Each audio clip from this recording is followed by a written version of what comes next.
شیخ چلی کا نام تو آپ نے یقیناً سنا ہوگا اور اس کی کہانیاں پڑھ کر لطف اندوز بھی ہوئے ہوں گے۔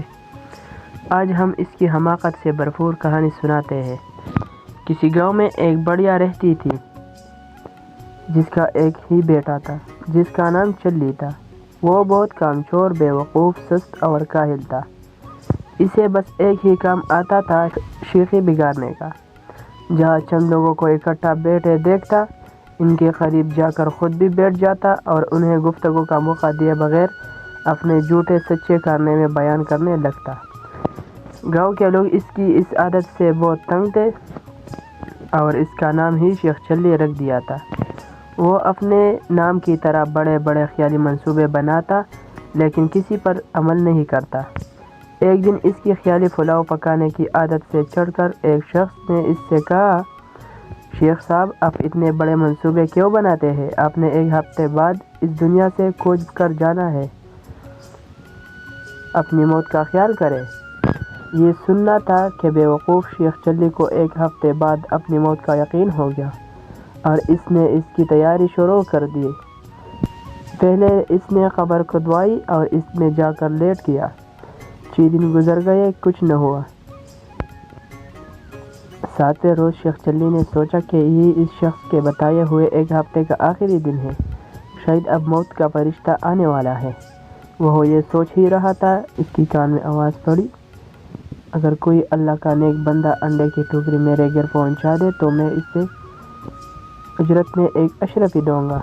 شیخ چلی اشرفی کا نام سن کر قبر سے باہر نکل آیا اور انڈے کی ٹوکری اٹھا کر سر پر رکھ لی۔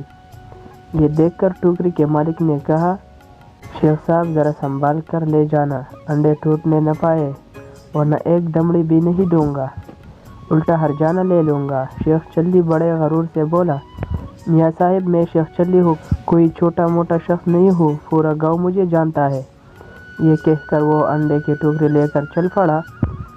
خیالی پلاؤ پکانے کی تو عادت تھی ہی، سر پر انڈوں کی ٹوکری رکھ کر راستے چلتے ہوئے اس کی ذہنی رو بہہ گئی اور لگا خیالی پلاؤ پکانے۔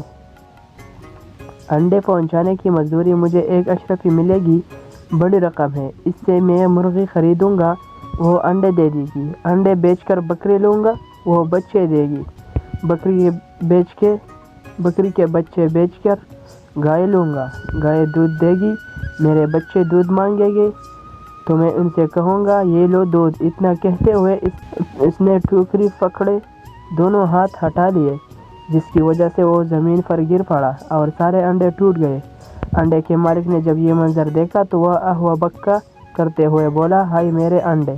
دوسری طرف شیخ چلی روتے ہوئے دہائی دے رہا تھا، ہائے میرے بچے۔ دونوں کی آہ وزاری سن کر لوگ جمع ہو گئے اور شیخ چلی کی بات سن کر اسے باور کرایا کہ تمہاری تو شادی بھی نہیں ہوئی، بچے کہاں سے آ گئے؟ جو تم